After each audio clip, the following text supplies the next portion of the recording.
Hello, and welcome back to another episode of Beyond the Game.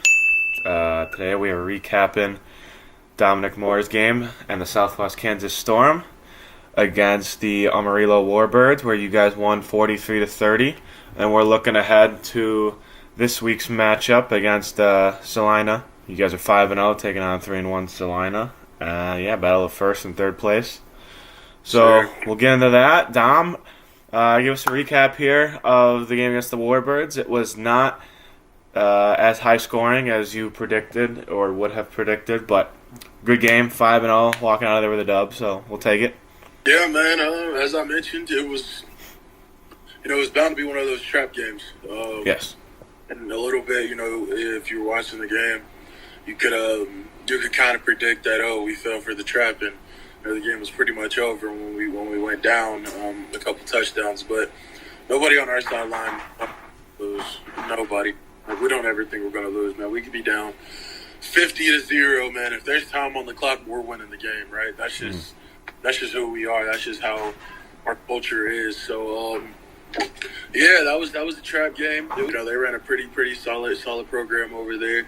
They just fired their head coach, unfortunately. So, yeah, man, there's that. But it was a good game, decent game. Got in there, took the dub, left. That was pretty much the goal. How'd you do individually? I saw a couple highlights of the game, some touchdowns that happened, and you were blocking downfield and shit. Yeah, So it seemed like you were all over the place. I felt pretty good. Felt pretty good about the game. Obviously scouting, doing everything I do. Prior to the game, it helps a lot with how I play, and the transition is pretty easy.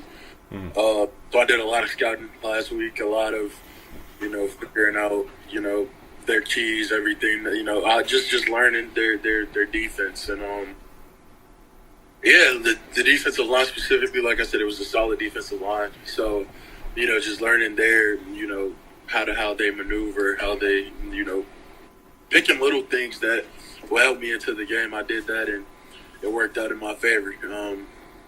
Like I said, I felt pretty good about it personally. So it was a good game for me, I should say.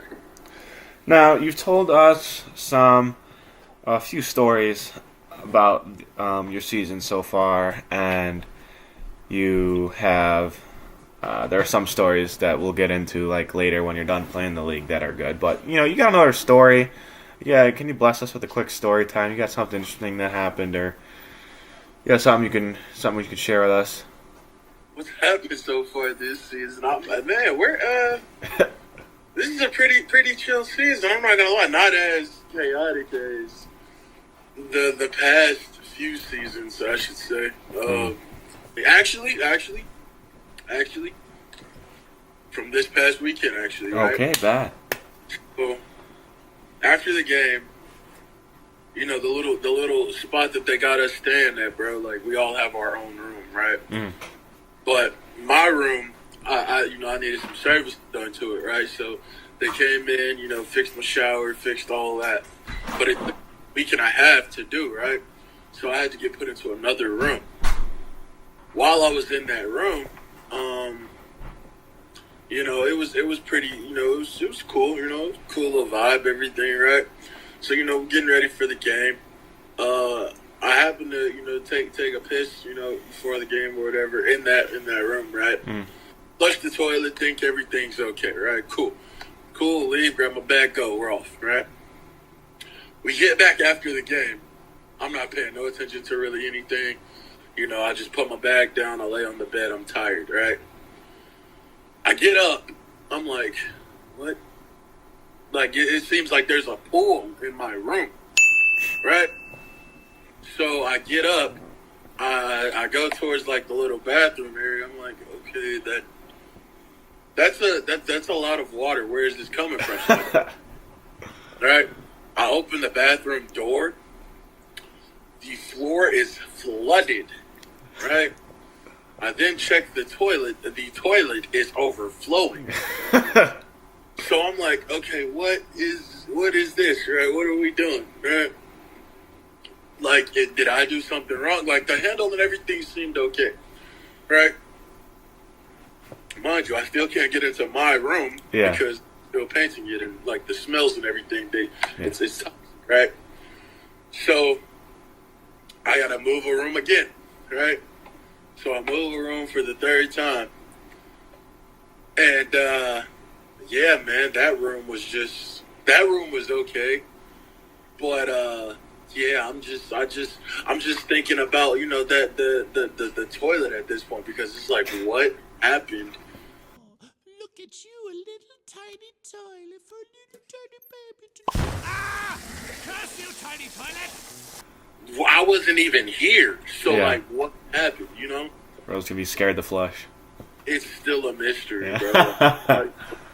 Nobody knows what happened. The toilet just decided to overflow and cause a pool in the entire room. So, yeah, man. I mean, that's pretty much it. It's like I said, bro. It's nothing as chaotic as these past few seasons. Like, this is a chill team, bro. This is a chill team, a chill organization.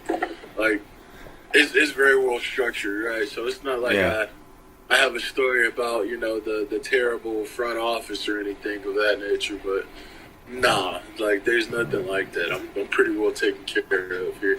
That's good. Yeah, hopefully you can get your room situation under control here. Hopefully that's good to go. Oh, back in my room. I'm good now. All right, back in your room. Okay, we're all good then. And then when we're looking ahead to this week's matchup tomorrow against Salina, what are we looking for there? We got a battle of you guys are first at 5-0, and they are third in the league at 3-1. So, pretty solid matchup. They lost their last game. You guys are obviously riding the 5-game win streak. Yeah. I would say it's going to be a high-scoring game. It's going to be intense, bro. This is a rivalry. Yeah. Right? This is a rivalry, right? We came into this league together since we left the AF1 last year. So it's going to be a rivalry, bro. And they expect that, bro. Like, we're expecting a loud atmosphere. Did you say this is the team you see twice, and both times at home? Yep. Okay, bye. Yep. Home and home. Yep. So we're going to their place. They're coming to ours in a few weeks. So, yeah, man, this is one of those games that we got to win now. Yeah, it's going to be a great game, man. I'm excited. I can't say that. I've been excited about games, but this game, it's just got a feel to it, Like, this is a rivalry game. Yep. An instant rival. So we're number one. We're on top of the mountain. They're trying to get there or knock us down at least. So it's going to be a great game, a high scoring game. I definitely can't predict the score for this week because it's going to be high scoring. So like I said, looking to walk out with that dub though. That's all that matters. Mm-hmm. Now, how would you say their play style is? How do you guys match up against them? What are we looking for here, kind of stylistic wise? Offensively, they'll move around a lot. They can run the ball. They can pass the ball. They're pretty much they're your standard offense. There's nothing that stands out too much. Okay. Defensively though, they have a solid defense. In my opinion, this is the best defensive line that that we have seen and will see all season. Mm-hmm. So that's why, like, this week I've been a little more locked in on this week because it's like we gotta play different this week. These are some guys that they have up front. So our offense against their defense, especially with our new quarterback and having him, get acclimated into the system a weekend now instead of being like a day or two like last week. Sure.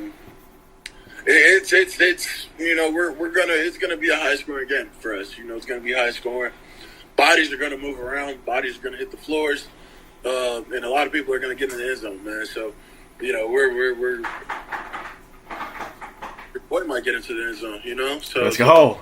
That's what we got a lot cooking, man. You just never know. But yeah, man, this week has definitely been, the attention to detail has taken a good turn because we have to be locked in on every single moment. Like I said, it's going to be loud. They have these people with bells and horns. Like it's going to be loud, right? So we're going to implement something. Like we've been implementing like loud noises all week. Yeah. Throughout so we can adjust to it. And like I said, I feel pretty confident, and pretty comfortable that we're gonna walk out with the dub. And like I said, it's gonna be a great game, bro. It's gonna be a great game. It's one of those games where I can kind of see what's gonna happen, like something like that. But it's like this is one of those where I can't right now, right? Yeah. All right, and then obviously last night the NFL draft started, and I'd say a lot of it was kind of as to be expected, except maybe for one pick, and that was when the Rams took Ty Simpson, 13 overall, I believe, and Sean McVay was definitely not a happy camper about that. He's never met Ty Simpson. Yeah, that definitely could be a big reason. Dude, that's like, I'm not gonna lie, bro. Like, I was watching it, and it's like, I'm not saying this wasn't. It was a decent first round. But I was telling, I forgot who I was telling. But I was like, bro, realistically, if I was born a little bit later, it would be Fernando than me. Because, like, I was like, yo, this class is solid. But at their age, I was probably a little bit more advanced than they were. Mm-hmm. Right? And I can't really say that because, like, the story is what it's going to be. But, yeah. Man, the Rams pick, that was an interesting one for sure. And it's like, obviously, it sparked the conversation on all aspects. Like, did Sean McVay want him, actually? Mm-hmm. What would you have done? Who would you have taken? Yeah, I feel like we're going to have the same answer because I know who I would have taken. Who would you have taken? Mekhi Lemon. Mekhi Lemon. Yeah, that's a good pick. It's one of the few names I actually am aware of in this year's draft class because obviously I don't think Fernando Mendoza is obviously really good, but it's not really. I don't think it's that deep of a draft class. Seems like you disagree. Seems like you disagree there. All right, tell me you're joking, man. Tell me you're joking. I'm sorry. I'm not joking. I'm not joking. All right. Time out here. Pull it up. Bro, there have not been a lot of guys in this year's draft that are like exciting me. That I'm like, oh yeah, he's a beast. I know that name. Like a lot of the names I'm reading, I'm like, who? I'm like, okay, sure. Exactly. That was me. Okay, so then we kind of agree, maybe. But I don't agree with you saying that Fernando was not. Oh my goodness, you're gonna irritate me. Well, you don't like Fernando? I love Fernando. He's a dog. Okay. You're telling me. Damn, hold on, Fernando. 22 interceptions in your career. Shit. 8,000 yards though, bro. Like 22. He was like a 3-year starter, so I don't think that's even bad. 3-year full-time starter. Exactly. That's like 7 a year on average. That's not bad. I don't think that's bad. Yeah, 10 his first year, and then 6 the last 2. Yeah, and that was at Cal. 8,000 yards, like 71 total touchdowns, like, or not even 71 total touchdowns. 82 total touchdowns, including his 83. He had a receiving touchdown, bro. Okay, wasn't even aware of that. Yeah, he had a receiving 83 total touchdowns in his career, in a 3-year career at that. Fernando Mendoza is such an interesting person. He's like the master of LinkedIn. He's an IT guy. He does not even he does want to be in the NFL, but he doesn't even want to be in the NFL at the same time. He's got all these great internships lined up and all that stuff in college, and then he's just also going to be the number 1 draft pick in the NFL. It's like, dude, what? I know. It's like when people were saying the same thing about Jaylen Brown when he got drafted because I think he went to Harvard or he was super smart and a 5.8 GPA or something. And people were like, does he even want to play basketball? Does he even want to do this? But yeah, Fernando Mendoza is such an interesting guy. Going to the Raiders, so obviously the Raiders are a mess and probably will always be one. But that's going to be That's gonna be interesting. I don't know, dude. Personally, like he's a beast, but like I don't know how NFL not ready. I mean, I'd say he's pro ready, but I don't know. I don't know if I see him having like a 15, 20 year career, which I know is like a long time, but for quarterback, it's like I don't know if I see that as like a possibility for him. I don't know if he's gonna be a great like number one pick. He might be like an average guy. Yeah. So I don't know. It's very interesting.